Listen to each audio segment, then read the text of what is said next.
আজ আমি আপনাদের শোনাবো শীর্ষেন্দু মুখোপাধ্যায়ের কালো বিড়াল সাদা বিড়াল।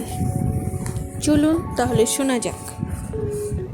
ইন্টারকমে অতনুর গলা পাওয়া গেল। স্যার, একজন পুলিশের লোক আপনার সঙ্গে দেখা করতে চাইছেন।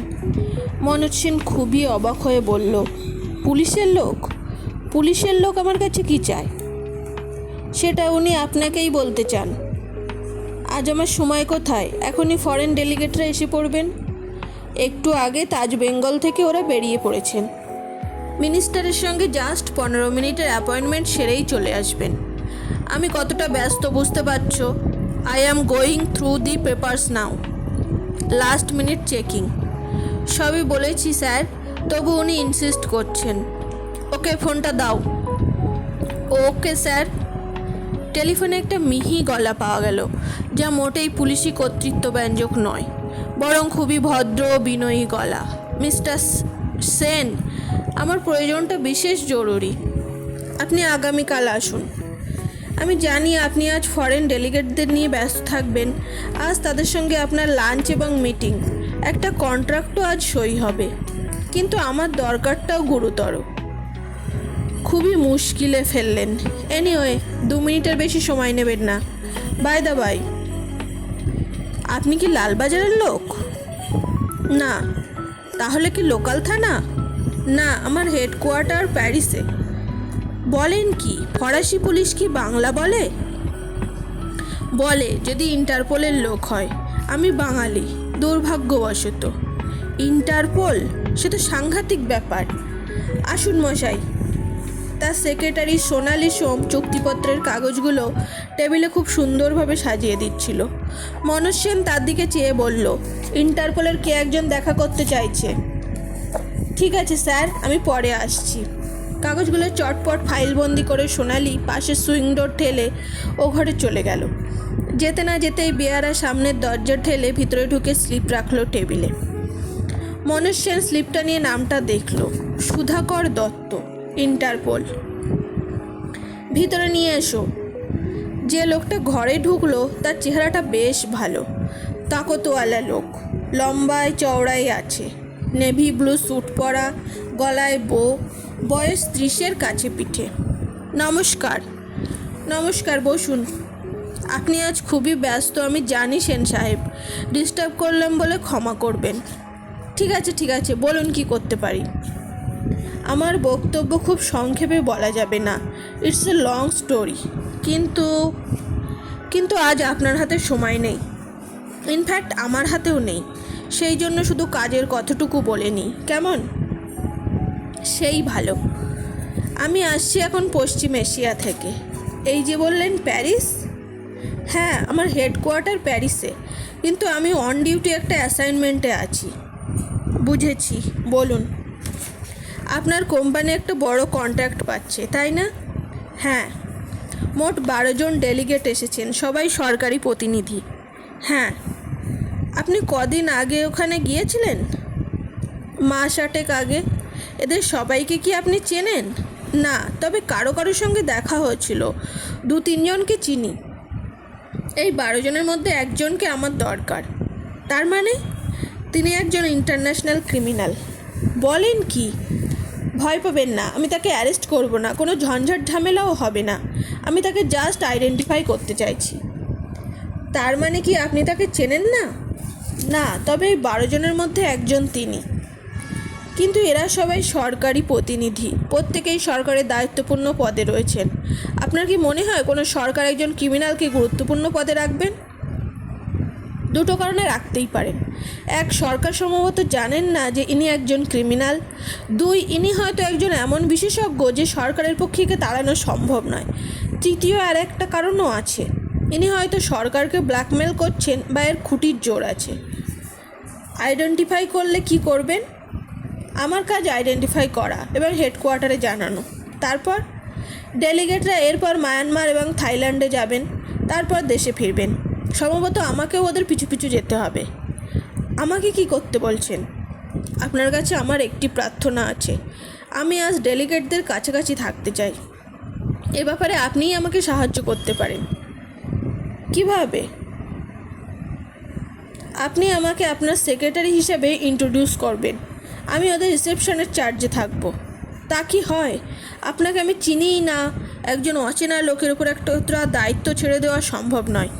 আপনার ক্রেডেন্সিয়ালসও আমি এখনও দেখিনি। কোটের পকেট থেকে সুধাকর তার কার্ড ও পাসপোর্ট বের করে টেবিলে রেখে বলল, দেখুন, I am not an impostor. Manoj দেখল, জাল বলে মনে হচ্ছে না। পাসপোর্টে বহু দেশের ইমিগ্রেশনের ছাপ আছে। সে আইডেন্টিটি কার্ড আর পাসপোর্ট ফিরিয়ে দিয়ে বলল, কাজটা বিপজ্জনক হয়ে যাচ্ছে। আপনার পয়েন্টটা আমি বুঝতে পারছি। আমার দিক থেকে যদি ডেলিগেটদের কারো কোনো বিপদ ঘটে তাহলে আপনার এত বড় কন্ট্রাক্ট ভণ্ডুল হয়ে যাবে, তাই না? সেরকম একটা ভয় তো আছেই। প্রথম কথা, আমার কাছে কোনো অস্ত্রশস্ত্র নেই, আপনি আমাকে সার্চ করে দেখতে পারেন। দ্বিতীয় কথা, আপনি ইচ্ছে করলে লালবাজারে ফোন করে আমার সম্পর্কে জেনে নিতে পারেন। আমি পশ্চিমবঙ্গ সরকারকে না জানিয়ে আসিনি। আপনার কোনো ভয় নেই, ডেলিগেটরা কিছুই টের পাবেন না। তবে আমি যে ইন্টারপোলের লোক তা অতনুবাবু জানেন, এবং আপনার সেক্রেটারি সোনালী সোম হয়তো জানেন। আপনি সোনালী দেবীকে একটু অ্যালার্ট করে দিলেই হবে। আপনি সোনালী সোমের নাম জানলেন কি করে? Simple homework. এবার বলুন, আপনি রাজি? মনোজ মুশকিলে পড়ল। দ্বিধা আশঙ্কা দুটোই হচ্ছে। একটু ভেবে সে বলল, কিন্তু আমার কোম্পানির ব্যাপারে এরা আপনাকেও প্রশ্ন করতে পারেন। সেক্ষেত্রে কি হবে? সেক্ষেত্রে জবাব দেবেন মিস সোম। আমার কাজ হবে ওদের আপ্যায়নের দিকে নজর রাখা, কাছে কাছে থাকা ছাড়া আমার আর কোনো উদ্দেশ্য নেই। আপনি লোকটাকে আইডেন্টিফাই করবেন কি করে বুঝতে পারছি না। ক্রিমিনালদের চোখ মুখ অনেক সময় বিট্রে করে, কথাবার্তা থেকেও কিছু বেরিয়ে আসতে পারে। লোকটার নাম জানেন? আসল নাম রজার ভ্যালন, কিন্তু এদের মধ্যে ও নামে কেউ নেই। তাহলে নামটা বদলে নেওয়া শক্ত কাজ নয়। ক্রিমিনালরা এ কাজ প্রায়ই করে। এর ক্রাইম কি? অনেক রকম। ইনি একজন এক্সপ্লোসিভ এক্সপার্ট। আপাতত এর বেশি জানার দরকার কি? ক্রিমিনালটির এখানে আসার বিশেষ কোনো উদ্দেশ্য আছে কি? আছে, কিন্তু সে কথা আপাতত থাক। দাঁড়ান মশাই, লালবাজারে ফোনটা আগে করে নিন। করুন, এই যে নাম্বার। মনোজ ফোন করলো, তারপর বলল, ঠিক আছে, কিন্তু ওয়াচ ইউর স্টেপস। ওসব নিয়ে আপনি ভাববেন না। মনোজ সোনালীকে ইন্টারকমে ডাকলো। সোনালী এলে বলল, ইনিই সেই ইন্টারপোল অপারেটর। বিশেষ কারণে ইনি আজ ডেলিগেটদের সঙ্গে থাকতে চান অ্যাজ মাই সেক্রেটারি। আপনি সামলে নিতে পারবেন তো? সোনালী একটু অবাক হলো, কিন্তু সেটা প্রকাশ পেল চোখে। গলাটা স্বাভাবিক রেখেই বলল, পারবো। কথাবার্তা মানে টেকনিক্যাল কোনো প্রসঙ্গ উঠলে আপনি সামলে নেবেন। ইনি শুধু অন্যান্য দিক দেখবেন। এর নাম সুধাকর দত্ত। কেউ কারো দিকে ভালো করে তাকালো না। সোনালী নিজের ঘরে চলে গেল। সুধাকর দত্ত বলল, আপনার আর কোনো প্রশ্ন থাকলে করতে পারেন। মনোজ একটু চিন্তিতভাবে সুধাকরের দিকে চেয়ে থেকে বলল, প্রশ্ন তো অনেক। একজন ক্রিমিনাল আমার কোম্পানিতে আসছে কেন? আমার কারখানা তো তেমন গুরুতর কিছু তৈরি করে না। আমার এক ধরনের অ্যালয় তৈরি করি যা ইন্ডাস্ট্রিয়াল কম্পোনেন্টস তৈরির কাজে লাগে। প্রোডাকশন বেশি নয়, কারণ অনেক মেটেরিয়াল পাওয়া যায়। কিন্তু আমার এখানে গোপনীয় কিছু নেই। সুধাকর সামান্য একটি ভেবে বলল, লোকটা কেন এদেশে এসেছে তা আমরা এখনও জানি না। উদ্দেশ্য ধরা গেলে অনেক সমস্যার সমাধান হয়ে যেত। আমরাও অন্ধকারে হাতড়ে মরছি। তবে ওয়াচ করতে পারলে হয়তো কিছু জানা যেতে পারে। আপনি কি ভয় পাচ্ছেন? না, টেনশন হচ্ছে। আপনি আমাকে একটু চিন্তায় ফেলেছেন। টেলিফোন বাজলো। মনোজ টেলিফোনটা তুলে নিয়ে বলল, সেন। আচ্ছা ঠিক আছে। ফোনটা রেখে বলল, ওরা রাইটার্স থেকে রওনা হচ্ছেন। 40-45 মিনিটের মধ্যেই এসে পড়বেন। ভালো কথা। ওরা কিন্তু গুজরাট, মহারাষ্ট্র এবং হরিয়ানাতেও কয়েকটা কারখানা ভিজিট করেছেন। সেটা আমি জানি, তবে আমরা খবরটা দেরিতে পেয়েছি বলে ওসব জায়গায় ওদের ধরতে পারিনি। কলকাতায় ওদের শেষ স্টপ ওভারে ধরতে পেরেছি। ঘড়িটা দেখে নিয়ে মনোজ বলল, আর 15 মিনিট পরে আমাদের নিচে যেতে হবে।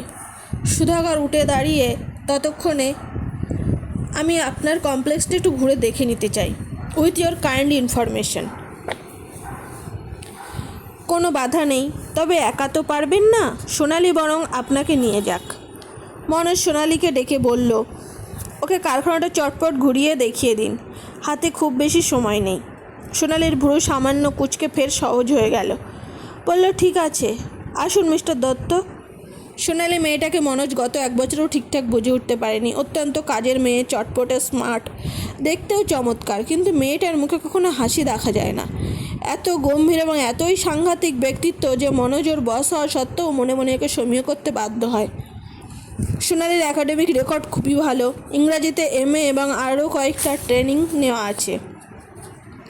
কম্পিউটার ভালো জানে, খুব গোছানো এবং শৃঙ্খলাপরায়ণ। গত 1 বছরের মধ্যেও একদিনও অফিস দেরি করে আসেনি।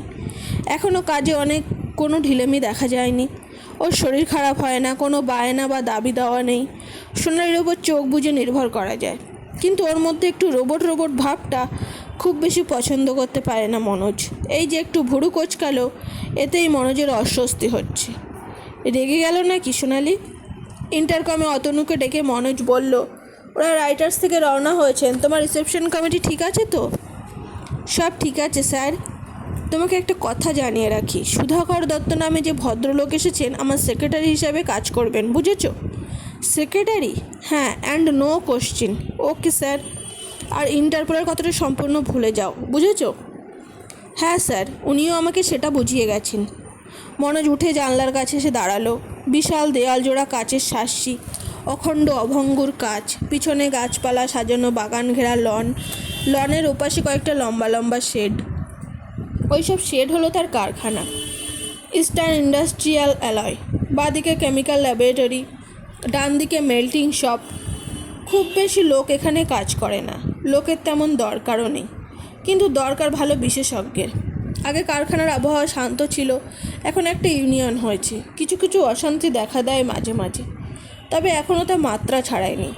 আর একটা ঝামেলা হচ্ছে, কিছু পয়সাওয়ালা লোক কারখানাটা কিনে নিতে চায়, তার জন্য চাপও দেয় নানাভাবে, অনেক টাকার অফার। টেনশন মনোজ সহ্য করতে পারে না। তার নার্ভ শক্ত নয়, কিন্তু তার বউ রোজমারির নার্ভ খুব শক্ত। জার্মানিতে যখন ছিল মনোজ, তখন রোজমারির সঙ্গে তার প্রেম এবং বিয়ে। রোজমারিও মনোজের মতো একজন মেটালার্জিস্ট, তাদের দুজনেরই উঁচু ডিগ্রি আছে। এই কারখানা করার ব্যাপারে রোজমারির অবদানই বেশি। সেই একটি জার্মান কোম্পানিকে ধরে একটা কোলাবোরেশনের ব্যবস্থা করে। এই কারখানার পিছনে সেই জার্মান কোম্পানির টাকা ও প্রযুক্তি 12 আনাই কাজ করছে। রোজমেরি ছাড়া মনোজ অচল। রোজমেরি যেমন কর্মঠ, তেমনই বুদ্ধিমতী। ক্ষুরোধার তার ধাতু সংক্রান্ত জ্ঞান। এই কারখানায় যে অ্যালয় তৈরি হয়, তার যে বাজার একদিন এত ভালো হবে, তা রোজমেরিই প্রথম বুঝতে পেরেছিল। আজ কারখানা চলছে রমরম করে। বিদেশের বাজার তারা অনেকটাই দখল করতে পেরেছে। যে প্রতিনিধি দল আসছে, তাদের সঙ্গে প্রথম যোগাযোগ করেছিল রোজমেরি। বাইরের দিকে চেয়ে সে আনমনে কিছুক্ষণ নানা কথা ভাবলো। একটু টেনশন হচ্ছে, কেন হচ্ছে কে জানে। এই সুধাকর দত্তর হঠাৎ উদয় তার একটুও ভালো লাগছে না। ইন্টারকম বাজলো। অতনু স্যার, এইমাত্র খবর এলো ডেলিগেটদের একজন অসুস্থ হয়ে পড়ায় ওরা তাজ বেঙ্গলে ফিরে যাচ্ছেন। কি বলছো? কে অসুস্থ হয়ে পড়লো? নাম তো বলেনি স্যার, তবে ওরা এখন আসতে পারছেন না। পরে আসবে? তাও স্পষ্ট করে কিছু বলেননি। কে ফোন করেছিল? সুব্রত মনোজের পিআরও। ডেলিগেটদের সঙ্গে সঙ্গে আছে। মনোজ বিরক্ত হয়ে বলল, সুব্রত কি আবার কন্ট্যাক্ট করবে? হ্যাঁ স্যার, হোটেলে পৌঁছে আমার সঙ্গে কথা বলতে বলবে। ঠিক আছে স্যার। মনোজ চুপচাপ দাঁড়িয়ে রইল। রোজমারি লাঞ্চের ব্যবস্থা করতে গ্র্যান্ডে রয়েছে। তাকে কি জানানো দরকার? জানানোই ভালো। লাঞ্চটা বোধহয় ক্যান্সেল করতে হবে। সে ফোনটা তুলে নিল। আজ 13ই সেপ্টেম্বর। সকালে একগোছা নৈমিত্তিক লাল গোলাপ লোক এসে দিয়ে গেল। সেলোফোনে যত্ন করে মোড়া, তোড়ার গায়ে একটা ট্যাগ, তাতে টাইপ করা একটি বাক্য, হ্যাপি বার্থডে টু রোজমারি। কোনো মানে হয় না ব্যাপারটা। আজ রোজমারির জন্মদিন। তার জন্মদিন পার হয়ে গেছে আরও 10 দিন আগে। ট্যাগে কারো নাম নেই, এটা রীতি নয়। রহস্য তার ভালো লাগে না। ঘটনাটা তাকে ভাবিয়ে তুলল। তাদের বাড়ির কাজের লোক 3 জন। ঘরের কাজ করে তাজু আর লেখা। বাগানের জন্য আছে বনমালী। তাজু আর লেখা বাপ আর মেয়ে, দুজনেই খুব কাজের। তাজু রাধে বাজার হাট করে, জামা কাপড় মেশিনে কাচে ও ইস্ত্রি করে। ইলেকট্রিক ও টেলিফোনের বিল মেটায়। জার্মান শেপার্ড কুকুরটার দেখাশোনা করে এবং আরও নানা কাজে সাহায্য করে। লেখা ঘরদোর পরিষ্কার করা, বাসন মাজা, বিছানা করা ও তোলা ইত্যাদি করে। দুজনেই খুব পরিশ্রমী, বনমালীও বেশ কর্মঠ। এরা সকালেই 700 টাকা করে মাইনে, খাওয়া থাকার ঘর, কাপড় চোপড় পায়। ডয়েশ মার্কের হিসেবে বেতন এতই কম যে রোজমারি খুবই অবাক হয়। কোনো সভ্য দেশে এই বেতনে দিনরাতের কাজের মানুষ পাওয়া যায় এরকম সে স্বপ্নেও ভাবেনি।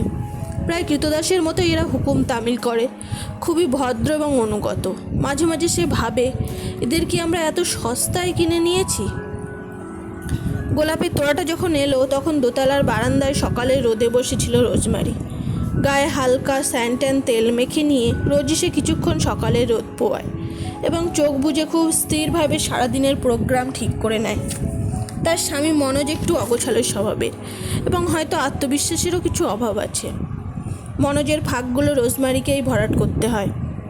সকালবেলায় একটু রোদ পোয়ানো এই সময়টুকু খুবই গুরুত্বপূর্ণ। সারা দিনটাকে আগাম সাজিয়ে নেওয়া, ঘড়ি ধরে এবং সঠিক পরম্পরায়। ঠিক ওই সময় গোলাপের তোড়াটা নিয়ে ফুলওয়ালার লোক এলো। তোড়াটা উপরে নিয়ে এলো তাজু। মেম সাহেব, ফুল। কিসের ফুল? বার্থডে, ফ্লোরিস্টের লোক দিয়ে গেল।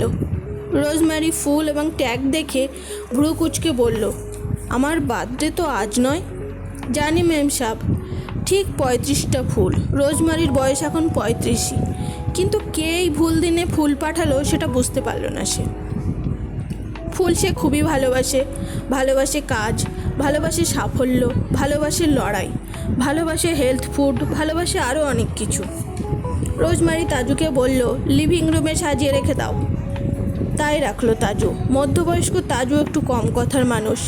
সে লম্বা ও রোগা এবং মধ্যবয়স্ক। তার মেয়ে লেখার বয়স 20 হতে পারে। একটু লাজুক, বাবাকে খুব ভয় পায়।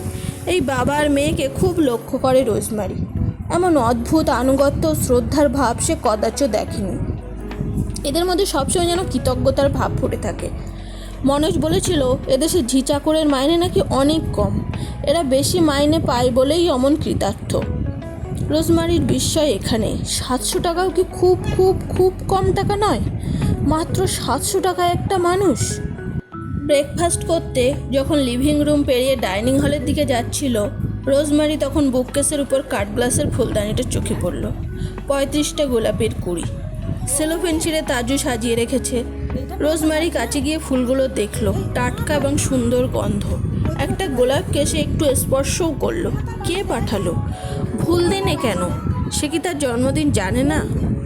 ব্রেকফাস্ট খুব সামান্যই খায় রোজমেরি। এদেশের দুধ তার সহ্য হয় না, মুখেও রোচে না।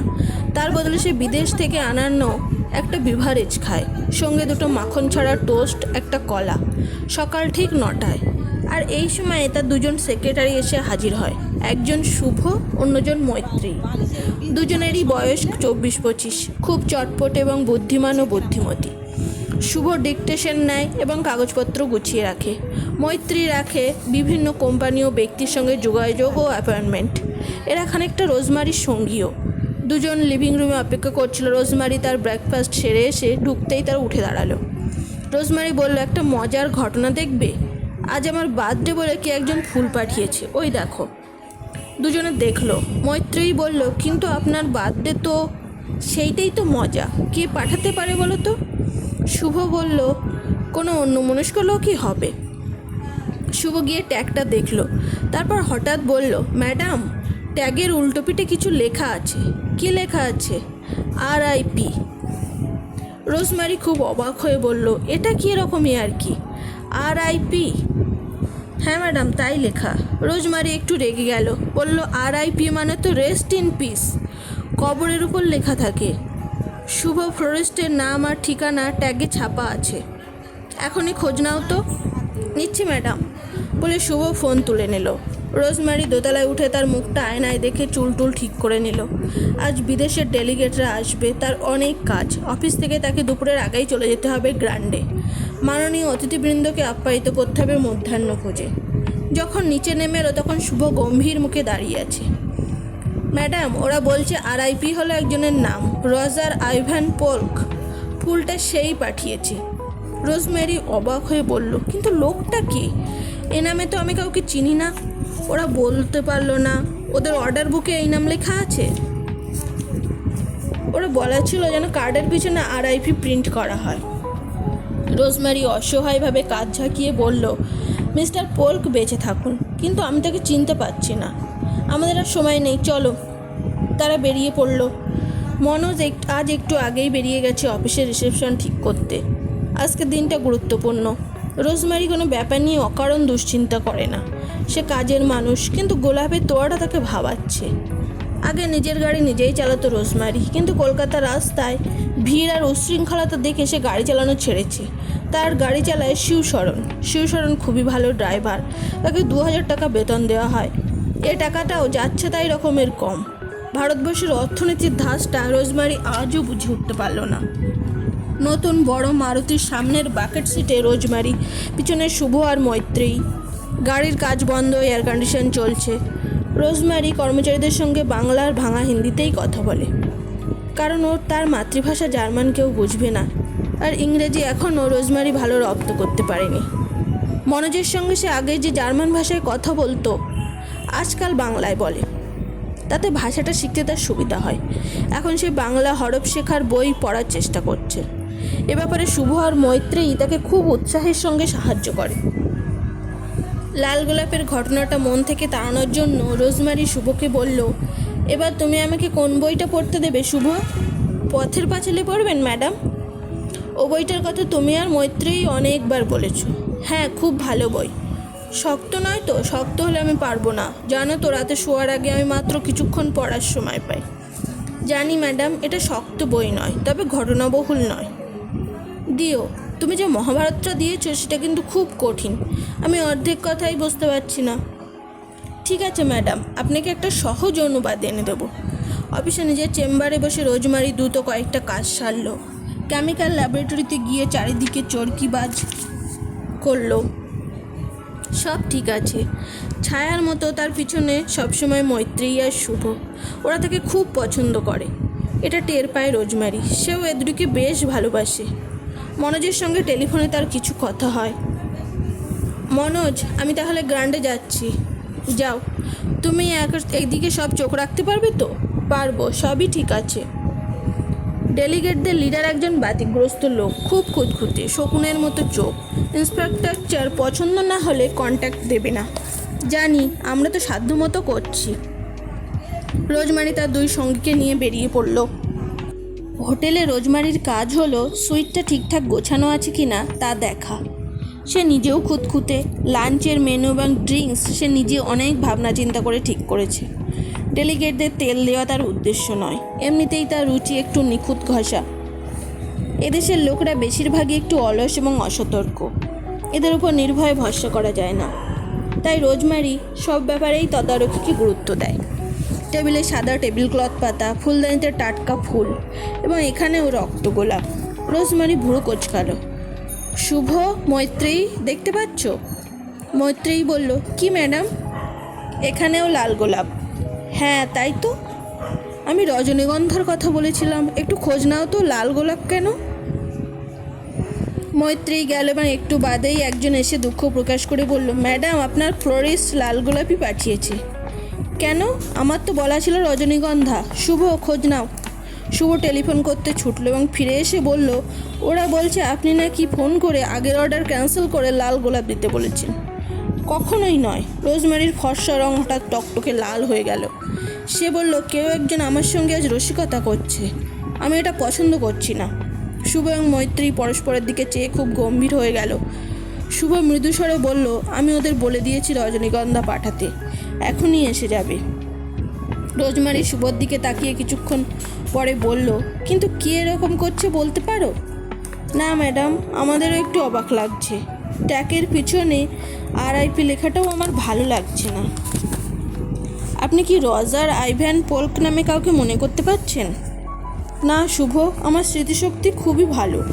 মানুষের নাম আমার মনে থাকে। ওরকম নামের কাউকে আমি চিনি না, নামটা শুনিও নি কখনো।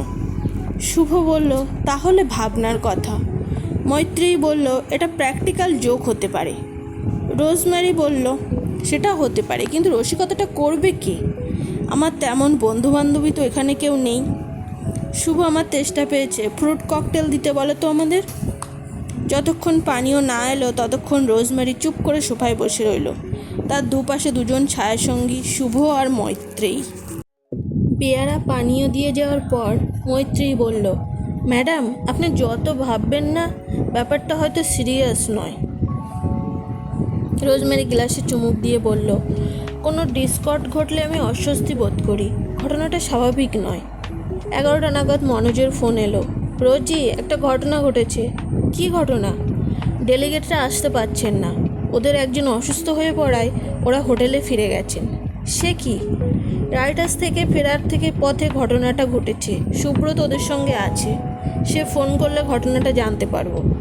আর লাঞ্চের কি হবে? মনে হচ্ছে লাঞ্চ ক্যান্সেল করতে হবে। আমি কি তাজ বেঙ্গলে যাব বা কাউকে পাঠাবো? দরকার নেই, সুব্রত ফোন করুক, তারপর দেখা যাবে। আমি ওয়েট করছি। শোনো, আরেকটা ঘটনা ঘটেছে। কি ঘটনা? হঠাৎ ইন্টারপোলের একজন অপারেটর এসে হাজির। ইন্টারপোল? সে কি? সে বলছে ডেলিগেটদের মধ্যে একজন ইন্টারন্যাশনাল ক্রিমিনাল আছে, সে তাকে আইডেন্টিফাই করতে চায়। অপারেটরটি বাঙালি, তার নাম সুধাকর দত্ত। এসব কি হচ্ছে বলো তো? অপারেটরটি কোথায়? সে কমপ্লেক্স ঘুরে দেখতে গেছে, সঙ্গে সোনালি। ডেলিগেটদের মধ্যে ক্রিমিনাল ঢুকবে কি করে? ওরা তো বেশিরভাগই সরকারি লোক। 3জন ইন্ডাস্ট্রিয়ালিস্ট আছেন, তারা সরকারি লোক না হলেও অনারেবল। সব বলেছি। সুধাকর দত্ত বলছে ক্রিমিনালটি সাধারণ নয়, সে একজন বিশেষজ্ঞ এবং নিজের নাম ব্যবহার করছে না। তাহলে আমরা এখন কি করব? বুঝতে পারছি না, কিন্তু তোমাকে নার্ভাস মনে হচ্ছে কেন? তুমি তো ঠান্ডা মাথার মেয়ে। মাথা ঠান্ডা রাখতে পারছি না, এদিকেও কিছু ঘটনা ঘটছে। কি হলো রোজি? দেখা হলে বলবো। আমি নার্ভাস নই, বিরক্ত। বুঝতে পেরেছি। সুব্রত ফোন করার পরই আমাকে জানাবে। ঠিক আছে। ফোন ধরার সময় তার ছায়ার সঙ্গে দুজন সঙ্গে থাকে না, তারা জানে ফোনে এমন অনেক কথা হয় যা তাদের শোনা উচিত নয়। রোজমেরি ঘরে ফিরে এসে দুজনকে বলল, তোমরা জানো আমাদের অফিসে আজ ইন্টারপোলের এজেন্ট এসেছে? দুজনেই অবাক হয়ে বলল, সে কি? আজকে দিনটাই বড্ড গোলমেলে। ওদিকে ডেলিগেটদের একজন অসুস্থ, ওরা আসবেন কিনা বোঝা যাচ্ছে না। শুভ বলল, কীরকম অসুস্থ? তা জানি না, সব কিছু ধাঁধার মতো লাগছে। পানীয়টা ঢকঢক করে শেষ করলো রোজমেরি, তারপর চুপ করে বসে রইল চোখ বুজে। অনেকক্ষণ বাদে শুভ বলল, আপনি যখন ফোনে কথা বলছিলেন তখন ফরেস্টের লোক এসে ফুল বদলে দিয়ে গেছে। রোজমেরি চোখ খুলে দেখল, একগোঝা রজনীগন্ধা যেন হেসে উঠল। ফুল সে খুব ভালোবাসে, বিশেষ করে সাদা ফুল। মনটা খুব ভালো হয়ে গেল। মনটা হঠাৎ কেন যে এত খারাপের মধ্যেও ভালো হয়ে গেল। সে উঠে গিয়ে ফুলগুলোকে হাত দিয়ে একটু আদর করলো। তারপর হঠাৎ শুভর দিকে চেয়ে বলল, শুভ, কেউ কি আমাকে খুন করতে চায়? বন্ধুরা, কেমন লাগছে তোমাদের উপন্যাসটা? সবাই একটু প্লিজ কমেন্ট করে জানিও। আর এর পরের পর্ব শুনতে গেলে সবাই একটু চ্যানেলটা প্লিজ সাবস্ক্রাইব করে দিও। ততক্ষণের জন্য টাটা, সবাই খুব ভালো থাকবে।